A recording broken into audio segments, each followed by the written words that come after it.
జై శ్రీరామ్. శ్రీమాత్రే నమః. శ్రీ గురుభ్యో నమః. మకర సంక్రాంతి మనందరికీ తెలుసు. ఇది ఒక పర్వదినము.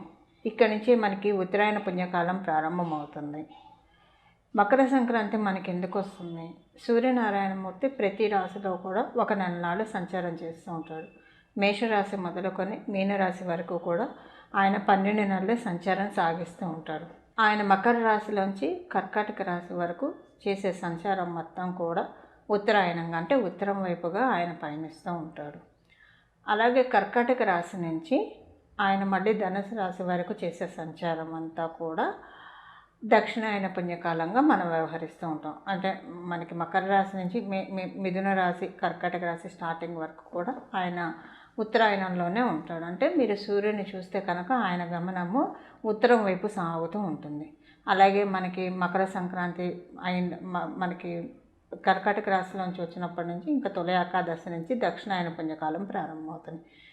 ఇప్పుడు ఇదంతా ఎందుకు చెప్తున్నానంటే, మనకి మకర సంక్రాంతి నుంచి దక్షిణాయన పుణ్యకాలం అంతమైపోతూ ఉంది, ఉత్తరాయణ పుణ్యకాలం ప్రారంభమవుతూ ఉంది.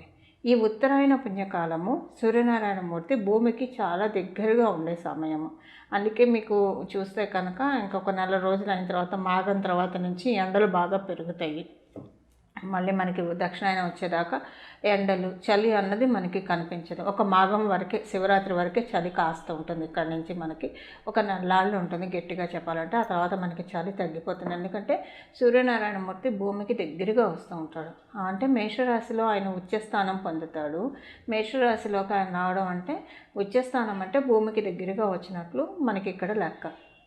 అయితే సూర్యనారాయణమూర్తి మకర రాశిలోకి ప్రవేశించి మనకి ఫిబ్రవరి వరకు కూడా, అంటే ఈ మకర సంక్రాంతి ఇక్కడి నుంచి మనకి మకర సంక్రాంతి నుంచి నెలనాళ్ళు మకర రాశిలో ఆయన ఉంటాడు. మకర రాశిలో ఆయన ఉంటాడు కాబట్టి మకర రాశిలో ప్రవేశించిన రోజుని మనం మకర సంక్రాంతి.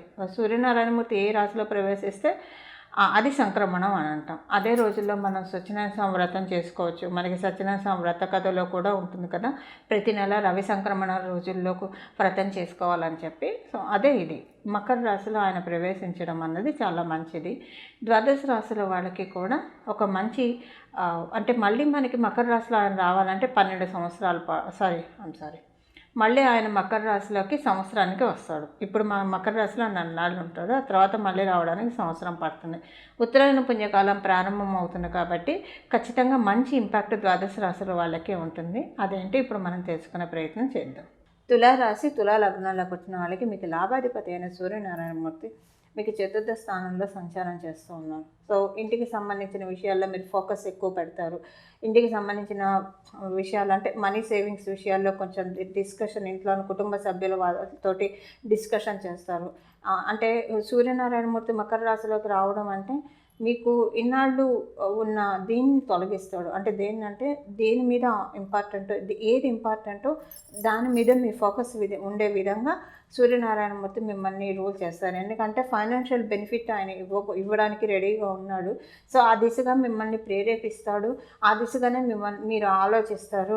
కొన్ని ఆలోచనలు పక్కన పెట్టేసేసి, అంటే గత కొన్నాళ్ళుగా మనం చూసుకుంటే గోచరంలో ఉన్న గ్రహస్థితుల రీత్యా మీ జన్మగ్రహస్థితులు బాగా ఉంటే మీకు ఈ పాయింట్ వర్తించదు. మీ జన్మగ్రహస్థితులు కనుక అనుకూలంగా లేకపోతే కనుక అవసరమైన వాటికంటే అనవసరమైన వాటి గురించి ఎక్కువగా ఆలోచించడం, దానివల్ల చాలా కాలం వృధా ఇది జరిగింది. సో ఈ నెల బాగా తెలివి తెచ్చుకొని చాలా చక్కగా ఫైనాన్షియల్ సేవింగ్స్ కోసం ఏం చేస్తే ఫైనాన్సెస్ పెరుగుతాయి, వీటి గురించి బాగా ఆలోచించే అవకాశం ఉంది.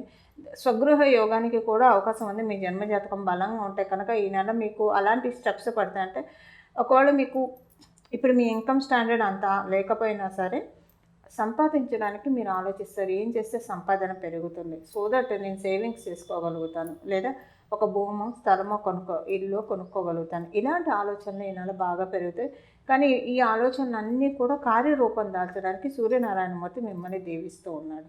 ఇప్పుడు మనం పరిహారం చేసుకోవడం ప్రయత్నిద్దాం. ఇది మనం ఇప్పుడు తెలుసుకుంటుంది ఉత్తరాయణ పుణ్యకాలం గురించి. మకర రాశిలో సూర్యనారాయణమూర్తి సంచారం వల్ల ద్వాదశ రాశుల వాళ్ళకి ఎలాంటి ఫలితాలు ఉంటాయి అన్న విషయాన్ని మనం తెలుసుకున్నాం. కాబట్టి ఈ నెలనాళ్ళు కూడా అంటే మకర సంక్రాంతి మొదలుకొని ఒక నెలనాళ్ళు కూడా ప్రతిరోజు కూడా విడవకుండా సూర్య నమస్కారాలు చేయడం. మీకు కుదిరితే కనుక అర్ఘ్యప్రదానం చేయండి, లేదంటే కనీసం సూర్య నమస్కారం చేసుకోవడానికి ప్రయత్నించండి. సూర్య అష్టకం చదవడం కుదిరితే కనుక ప్రయత్నించండి. అలాగే మీ ఇంటి దగ్గరలో కనుక ఏమన్నా సూర్యనారాయణ మూర్తికి సంబంధించిన దేవాలయాలు ఉంటే కనుక వెళ్ళడానికి ప్రయత్నించండి. మీరు హైదరాబాద్ పరిసర ప్రాంతాల్లో ఉండే వాళ్ళైతే సికింద్రాబాద్లో మనకి సూర్యనారాయణ మూర్తి టెంపుల్ ఉంది. ఒకసారి మీరు గూగుల్ చేస్తే తెలుస్తుంది. అరసవెల్లి వెళ్తారా, కోణార్క్ వెళ్తారా, మీకు కుదిరితే వెళ్ళడానికి ప్రయత్నించండి. లేదు అసలు మనకి చక్కగా ఆకాశంలో మనం ప్రతిరోజు ఇంట్లో దీపారాధన చేసుకుంటాం. నాకేమనిపిస్తుంది అంటే దేవతలు చేసే దీపారాధన సూర్యచంద్రుల్లో అనిపిస్తుంది. ఆకాశంలో ప్రతిరోజు వాళ్ళిద్దరూ వస్తారు కాబట్టి, అంటే కృష్ణపక్షన అమావాస్య ముందు ఆయన నాడు, మిగతా రోజుల్లో ఆయన కూడా మనకు కనిపిస్తూ ఉంటాడు, చంద్రుడు కూడా. కానీ ఆయనకి పక్షబలం ఉంటుంది, పక్షబలం తగ్గుతూ ఉంటుంది. సూర్యుడికి అలా ఏమి ఉండదు కాబట్టి ప్రతిరోజు సూర్యనారాయణమూర్తికి గుడికి వెళ్ళలేకపోయినా సూర్యనారాయణమూర్తికి 5 నిమిషాలన్నా పొద్దున్నే ప్రాతः సమయంలో దండం పెట్టుకోవడానికి ప్రయత్నించండి. చాలా అంటే చాలా మంచి ఫలితాలు వస్తాయి. ఇప్పుడు మనకి మకర రాశిలో ఆయన సంచారం నిజంగా చాలా మంచిది. ఎందుకంటే ఇప్పుడు మనం గోచరంలో గ్రహస్థితులు చూసుకుంటే కనుక కుంభరాశిలో శనీశ్వరుడు సంచారం చేస్తున్నాడు. మకర రాశికి అధిపతి ఆయనే, కుంభరాశికి అధిపతి శనీశ్వరుడే. అలాగే మనకి సూర్యనారాయణమూర్తి ఉచ్చ స్థానమైన మేషరాశిలో గురు భగవానుడు సంచారం చేస్తూ ఉన్నాడు. మళ్ళీ మనకి ఇలాంటి కాంబినేషన్ మకర రాశిలోకి అయితే సూర్యనారాయణమూర్తి ప్రతి సంవత్సరం ఒకసారి వస్తాడు, అందులో ఏ బాధ లేదు. కానీ గురు భగవానుడు మేషరాశిలో మళ్ళీ 12 సంవత్సరాలకు వస్తాడు. ఏంటండి గురు భగవానుడు మేషరాశిలో ఉంటే ఇప్పుడు అంత ప్రత్యేకత అంటే, మనం ఇక్కడ ఒక విషయం మర్చిపోకూడదు. మేషరాశిలోనే సూర్యనారాయణమూర్తి ఉచ్చస్థానం తీసుకుంటాడు. ఆయన ఎగ్జాల్టేషన్ పాయింట్ అది. కాబట్టి అక్కడ జీవగురుడైన గురు బృహస్పతి ఉండడం ఇంకా మంచిది. అంటే చాలా జీవాన్ని ఇస్తున్నాడు. ఆయన ఎగ్జాల్టేషన్ పాయింట్కి చాలా జీవాన్ని ఇస్తున్నాడు. అలాగే గురు భగవానుడికి ఏ గ్రహమైనా కేంద్రంలో ఉన్న కోణంలో ఉన్నా అది చాలా మంచి ఫలితం ఇస్తుంది ఆ గ్రహం. ఇప్పుడు గురు భగవానుడి నుంచి కేంద్రంలో సూర్యనారాయణమూర్తి సంచారం ఉంది, రవి సంచారం ఉంది. అంటే మీరు లెక్క వేసుకోండి, మేషరాశి నుంచి మనం మకర రాశి లెక్క వేస్తే 10వ స్థానం అవుతుంది, అంటే కేంద్ర స్థానంలో ఆయన ఉన్నాడు. అలానే సూర్యనారాయణమూర్తి మూర్తి నుంచి గురు భగవానుడిని మనం చూస్తే 4వ స్థానం అవుతుంది. సో ఇది 2 కేంద్రం అన్నమాట. కేంద్ర స్థానంలో గురు భగవానుడికి ఏ గ్రహమైనా సరే కేంద్ర స్థానంలో ఉన్నా కోణ స్థానంలో ఉన్నా సరే చాలా మంచి రిజల్ట్స్ ఇస్తుంది. అందుకని నేను ఇప్పుడు మీకు అర్థమైందనే భావిస్తున్నా. మళ్ళీ 12 సంవత్సరాల దాకా ఇలాంటి, అందులో సూర్యనారాయణమూర్తికి ఉచ్చస్థానమైన మేషరాశిలో ఆయన ఉంటూ ఈ కేంద్ర యోగం ఏర్పడటం అనేది మళ్ళీ మనకి 12 సంవత్సరాల దాకా రాదు. అందుకని పదే చెప్తున్నా, ప్రతిరోజు విడవకుండా సూర్య నమస్కారం చేసుకోండి, చాలా మంచి ఫలితాలు వస్తాయి. అర్ఘ్యం ఇవ్వగలిగితే ఇంకా మంచిది. ప్రతిరోజు ఈ అర్ఘ్యం ఒకవేళ ఇవ్వదలుచుకుంటే కనుక చక్కటి రాగి చెంబు ఒకటి కొనుక్కొచ్చుకోండి. మీ ఇంట్లో ఉన్న రాగి చెంబు ఉంటే ఉంది, ఒక చక్కటి చిన్న రాగి చెంబు కొనుక్కోవడానికి ఎంతో కూడా అవ్వదు కదండి. ఒక మంచి రాగి చెంబు కొనుక్కొచ్చుకొని దాని నిండా నీళ్లు పట్టుకొని దాంట్లో బెల్లం ముక్క వేయండి. బెల్లం ముక్క వేసి సూర్యనారాయణమూర్తికి అర్ఘ్యం ఇవ్వండి. 2 చేతులు పైకి చాపి పైకెత్తి అర్ఘ్యం ఇవ్వండి. ఆ నీళ్ళు కింద పడకుండా తులసి కోటలోనే ఏదైనా మొక్కల్లో పడేట్టు ఇవ్వండి. ఇలా ఒక విధానం. ఇంకొక విధానం ఏంటంటే, ఒక ఎర్రటి పువ్వు, మీ ఇంట్లో మందార చెట్టు ఉంటే మందార పువ్వు నీళ్ళలో, మందార పువ్వుతో అర్ఘ్య ప్రదానం ఇస్తే చాలా మంచిదండి. సూర్యనారాయణమూర్తికి మీరు మందార పువ్వులతో అర్ఘ్యం ఇచ్చి చూడండి, చాలా మంచి మార్పు వస్తుంది. వృత్తి వ్యాపారాల్లో చాలా మంచి మార్పు వస్తుంది. ఎర్రని పూలతో ఆయనకు అర్ఘ్యం ఇస్తే చాలా మంచిది. మందార పూలతో ఇస్తే మంచిది.